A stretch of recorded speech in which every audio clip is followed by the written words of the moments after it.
एक ऐसा बिजनेसमैन जिसने आते ही बिजनेस जगत में धूम मचा दिया। उसने अपने कारोबार से और काम करने के तरीके से पूरी दुनिया को चौंका दिया। लेकिन ऐसा क्या हुआ कि वह आज कर्ज के दलदल में फंस चुके हैं, बैंक धोखाधड़ी मामले में उस पर मुकदमे चल रहे हैं और वह दिवालिया हो चुके हैं। यह कहानी है भारत के सबसे अमीर बिजनेसमैन धीरूभाई अंबानी के छोटे बेटे अनिल अंबानी का। 2008 में दुनिया के 6वें सबसे अमीर इंसान थे अनिल अंबानी। तब वह भारत के ही नहीं, एशिया के सबसे अमीर इंसान माने जाते थे। उनकी कंपनी दिन दुनी रात चौगुनी तरक्की कर रही थी। लोग उन्हें बिजनेस किंग मान रहे थे। वह उस कंपनी के लिए काम कर रहे थे जिस कंपनी को उनके पिता धीरूभाई अंबानी ने बनाया था, रिलायंस इंडस्ट्रीज। उस बनी बनाई कंपनी को कैसे अनिल अंबानी ने डुबो दिया? कभी दुनिया के सबसे अमीर लोगों में शुमार अनिल अंबानी कैसे कर्ज के दलदल में फंसते चले गए? आज अनिल अंबानी का नाम भारत के बिजनेस जगत में सबसे बड़ा फेलियर के रूप में देखा जाता है। साल 2004 अनिल अंबानी ने कहा था, एक बार सफलता मिल जाए तो अगली सफलता और आसानी से मिल जाती है। तब वह उस रिलायंस इंडस्ट्रीज के लिए काम कर रहे थे जिसकी नींव उनके पिता धीरूभाई अंबानी ने रखी थी और उनके बड़े भाई मुकेश अंबानी का साथ उन्हें हासिल था। लेकिन अगले कुछ महीनों में घटनाक्रम तेजी से बदला और दोनों भाई परिवार के बिजनेस को 2 हिस्सों में बांटने तक जा पहुंचे। अनिल को वो मिला जो वो चाहते थे या जो उनके व्यक्तित्व में झलकता था, टेलीकॉम, फाइनेंशियल सर्विसेज और एनर्जी, नए दौर के नए कारोबार। हालांकि रिलायंस समूह का मुख्य कारोबार पेट्रोकेमिकल्स था, लेकिन तब आत्मविश्वास से लबरेज और दौड़ने के शौकीन अनिल को नए जमाने के इन कारोबार में तरक्की की अधिक संभावनाएं दिखीं। भारत टेलीकॉम क्रांति के मुहाने पर खड़ा था और एनर्जी, इंश्योरेंस और फाइनेंशियल सर्विसेज के लिए अपने दरवाजे विदेशी निवेश के लिए खोल रहा था। ऐसे में अनिल अंबानी ने साल 2006 में अनिल धीरूभाई अंबानी ग्रुप एडीएजी की स्थापना की। कई विश्लेषक भी अनिल के नेतृत्व वाले रिलायंस ग्रुप पर दांव लगा रहे थे। साल 2008 में उन्होंने रिलायंस पावर का आईपीओ लॉन्च किया। यह भारतीय शेयर बाजार के लिए एक ऐतिहासिक पल था, क्योंकि कुछ ही मिनटों में आईपीओ ओवर सब्सक्राइब्ड हो गए। जितने शेयर ऑफर किए गए थे उससे तकरीबन 69 गुना शेयरों के लिए बोलियां लगाई गई थीं। उस समय भारत का सबसे बड़ा आईपीओ था। 2008 में फोर्ब्स मैगजीन के एक सर्वे में अनिल अंबानी 42 अरब डॉलर की संपत्ति के साथ दुनिया के 6ठे सबसे अमीर शख्स थे। बंटवारे में अनिल को मिले कारोबार telecom Reliance communications, finance Reliance capital, power Reliance energy, बाद में रिलायंस इंफ्रा, प्राकृतिक संसाधन Reliance natural resources limited. Pennsylvania university के व्हार्टन से एमबीए अनिल अंबानी ने पावर की कंपनी तो बना ली, लेकिन बड़े भाई मुकेश अंबानी के साथ उनके झगड़े खत्म नहीं हुए और ये झगड़े इस कारोबार के आड़े आए। अनिल अंबानी ने दादरी गैस प्रोजेक्ट लॉन्च किया। इसके लिए कृष्णा गोदावरी बेसिन केजीडी 6 से सस्ती दरों पर गैस मिलनी थी। केजीडी 6 का मालिकाना हक मुकेश अंबानी के पास था। उन्होंने सस्ते रेट पर गैस देने से इनकार कर दिया। यह लड़ाई सुप्रीम कोर्ट तक पहुंची। 2010 में सुप्रीम कोर्ट ने आदेश दिया कि दोनों भाई अनिल और मुकेश परिवार के समझौते को नए सिरे से तय करें। इसके साथ ही कोर्ट ने गैस की कीमत तय करने का अधिकार सरकार को दे दिया। नए कॉन्ट्रैक्ट के अनुसार गैस की कीमत $4.2 प्रति एमएमबीटी तय की गई, जबकि 2005 में दोनों भाइयों ने 17 साल तक के लिए $2.34 प्रति एमएमबीटीयू की कीमत तय की थी। इसके अलावा अनिल अंबानी ने दक्षिण अफ्रीका की टेलीकॉम कंपनी एमटीएन से करार करने की कोशिश की, लेकिन यह डील भी परवान नहीं चढ़ पाई। टेलीकॉम में विस्तार की भरपूर संभावनाएं थीं, लेकिन उसमें भारी निवेश की भी उतनी ही जरूरत थी। फिर ऐसा लगने लगा था कि अनिल अंबानी के दांव उल्टे पड़ते जा रहे हैं। अनिल ऐसे प्रोजेक्ट्स में कूद पड़ते थे जिनमें हजारों करोड़ रुपए की जरूरत होती थी। वो विदेशों में कंपनियों की खरीद और अपने साम्राज्य के विस्तार पर खुलकर खर्च कर रहे थे। और फिर 2008 में अमेरिका में लेमन ब्रदर्स के पतन के साथ ही पूरी दुनिया को आर्थिक मंदी ने अपनी चपेट में ले लिया। अनिल अंबानी भी इससे अछूते नहीं रहे। लेमन ब्रदर्स मामले के बाद भारत में भी बैंकिंग सेक्टर के लिए नियम कड़े कर दिए गए।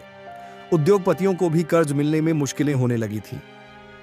अनिल अंबानी अपना कारोबार फैला रहे थे और उन्हें पूंजी की जरूरत थी, लेकिन अब उनके पास इसकी सख्त कमी थी। 2G स्पेक्ट्रम के कथित घोटाले में साल 2011 में केंद्रीय जांच ब्यूरो (CBI) ने अनिल अंबानी से पूछताछ भी की। जैसे ही अनिल ने रिलायंस अनिल धीरूभाई अंबानी ग्रुप (RADAG) के चेयरमैन का पद संभाला, उनकी भव्य और चमक धमक वाली कार्यशैली साफ नजर आने लगी। अनिल अंबानी अक्सर मीडिया में खूब चर्चा में रहते हैं। अनिल अंबानी अपने टेलीकॉम कारोबार से जुड़ी छोटी मोटी घोषणाओं के लिए भी प्रेस कॉन्फ्रेंस बुला लेते थे। वो अपने अधिकारियों से इसका विस्तार प्रेजेंटेशन दिलवाते हैं। दिल्ली स्थित संचार भवन में उनका काफी आना जाना रहता था। वो कभी कभी संचार भवन के पीछे समाचार एजेंसी UNI की कैंटीन में पहुंच जाते और वहां पत्रकारों से भी मिलते। उनकी अमिताभ बच्चन समेत बॉलीवुड के कई सितारों से नजदीकियां रहीं और समाजवादी पार्टी के नेता अमर सिंह के साथ भी उन्हें अक्सर देखा जाता था। अनिल का बॉलीवुड से लगाव पुराना था। उन्होंने मशहूर अभिनेत्री टीना मुनीम से 1991 में शादी की थी। अपना कारोबार बढ़ाते हुए अनिल अंबानी ने मनोरंजन के क्षेत्र में भी कदम रखे। उन्होंने फिल्मकार स्टीवन स्पीलबर्ग के ड्रीमवर्क्स स्टूडियो के साथ साझेदारी करके फिल्में बनाई। उन्होंने मल्टीप्लेक्स चेन एडलैब्स खरीदी और 2008 तक भारत और विदेश में 700 स्क्रीन के साथ सबसे बड़े मल्टीप्लेक्स मालिक बन गए। रिलायंस कम्युनिकेशंस की गलत डायलिंग। साल 2002 में जब रिलायंस इंफोकॉम की शुरुआत हुई थी तो इसने CDMA को डिवीजन मल्टीपल एक्सेस तकनीक को चुना। दावा किया जा रहा था कि यह एक उभरती हुई तकनीक है और प्रतिस्पर्धी ऑपरेटरों जैसे एयरटेल और हचिसन की GSM global system for mobile तकनीक से बेहतर है। लेकिन CDMA सिर्फ 2G और 3G तक ही सीमित थी। जब भारत में 4G और बाद में 5G सेवाएं लॉन्च हुईं तो आरकॉम बुरी तरह पिछड़ने लगी। हालात ये हो गए कि कंपनी ने टेलीकॉम के धंधे से हाथ झाड़ने भलाई समझी।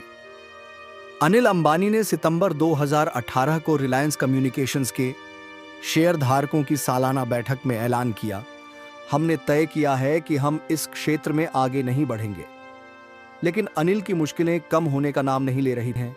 अनिल ने अपनी टेलीकॉम संपत्तियों देह भाई मुकेश की रिलायंस जियो को 18,000 करोड़ रुपए में बेचने का समझौता कर लिया था। लेकिन यह सौदा तब टूट गया जब दूरसंचार विभाग ने जोर दिया कि जियो को रिलायंस कम्युनिकेशंस का बकाया भी भरना होगा। एराफाल को बनाने वाली कंपनी डसॉ एविएशन ने साल 2017 में अनिल अंबानी के मालिकाना HQ वाली रिलायंस एयरोस्ट्रक्चर लिमिटेड को अपना ऑफसेट साझेदार बनाया था। उनका इरादा डिफेंस सेक्टर में कदम रखने का था, लेकिन यहां भी विवादों ने उनका पीछा नहीं छोड़ा। विपक्षी दल कांग्रेस ने अनिल अंबानी पर रफाल लड़ाकू विमान ऑफसेट सौदे में अनुचित लाभ उठाने का आरोप लगाया। राहुल गांधी ने 7 मार्च 2019 को दिल्ली में एक प्रेस कॉन्फ्रेंस में कहा था, अनिल अंबानी को 30,000 करोड़ रुपए मिल सकें, इसीलिए रफाल डील में देरी कीगा। सवाल यह है कि तेज तर्रार अनिल अंबानी की कंपनियां व्यापारिक मंदी का शिकार हुई या मिसमैनेजमेंट से उनका ये हश्र हुआ। अनिल अंबानी अपने कारोबार पर फोकस नहीं कर पाए। वो एक धंधे में विफल रहे तो दूसरे कारोबार का रुख कर लेते। बेशक उन्होंने हर उस कारोबार में कदम रखा जो मुनाफेगार का सौदा हो सकता था, लेकिन धंधा चलाने के लिए पर्याप्त कैश चाहिए जो उनके पास नहीं था। कभी दुनिया के छठे सबसे अमीर शख्स रहे अनिल अंबानी के खिलाफ अब लोन धोखाधड़ी से लेकर मनी लॉन्ड्रिंग तक के मामले चल रहे हैं। साल 2020 में चीन के बैंकों के कर्ज से जुड़े विवाद पर इंग्लैंड हाई कोर्ट में सुनवाई के दौरान अनिल अंबानी ने माना था कि वह दिवालिया हैं और कर्ज चुकाने में असमर्थ हैं।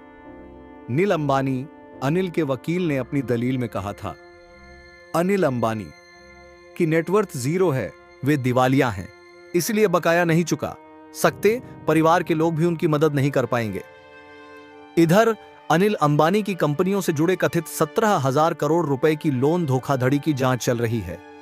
मनी लॉन्ड्रिंग मामले में प्रवर्तन निदेशालय ईडी ने अनिल अंबानी से पूछताछ भी की है। इससे उनकी ग्रुप कंपनियों के शेयरधारकों को तो झटका लगा ही है, अनिल की खुद की बची खुची हिस्सेदारी की कीमत भी सफाचट हो रही है। पिछले 1 महीने में रिलायंस इंफ्रास्ट्रक्चर के शेयरों में 28% की गिरावट आई है, जबकि रिलायंस पावर के शेयर पिछले 5-6 कारोबारी सत्रों में तकरीबन 20% टूट गए हैं। 2002 में रिलायंस इंफोकॉम ने सीडीएमए तकनीक अपनाई, जो बाद में उनकी सबसे बड़ी गलती साबित हुई। जब देश चौथी पीढ़ी और फिर 5वीं पीढ़ी की ओर बढ़ा, उनकी कंपनी पिछड़ गई। 2018 में अनिल ने ऐलान किया, अब टेलीकॉम बिजनेस में आगे नहीं बढ़ेंगे। 2015 में अनिल ने पिपावाव डिफेंस खरीदी और डिफेंस सेक्टर में कूद पड़े, लेकिन राफेल डील में विवाद ने उनका पीछा नहीं छोड़ा। कांग्रेस ने उन पर फायदा उठाने का आरोप लगाया और यह मामला लंबे समय तक सुर्खियों में रहा। कभी दुनिया का छठा सबसे अमीर इंसान आज लोन धोखाधड़ी और मनी लॉन्ड्रिंग के केस झेल रहा है। 2020 में लंदन हाईकोर्ट में उन्होंने खुद को दिवालिया बताया, नेटवर्थ जीरो। कंपनियों के शेयर गिरते जा रहे हैं। रिलायंस इंफ्रा 1 महीने में 28% टूटा, रिलायंस पावर 20% गिर गया। जिंदगी बिजनेस की तरह है, कभी ऊपर कभी नीचे। बस फर्क इतना है, नीचे आने में वक्त नहीं लगता। अनिल अंबानी की कहानी हमें सिखाती है, सिर्फ सपने देखने से नहीं, बल्कि सही फैसले, वक्त पर रिस्क मैनेजमेंट और लगातार फोकस से ही बिजनेस टिकता है, वरना ऊंचाइयां भी रेत के महल की तरह ढह जाती हैं।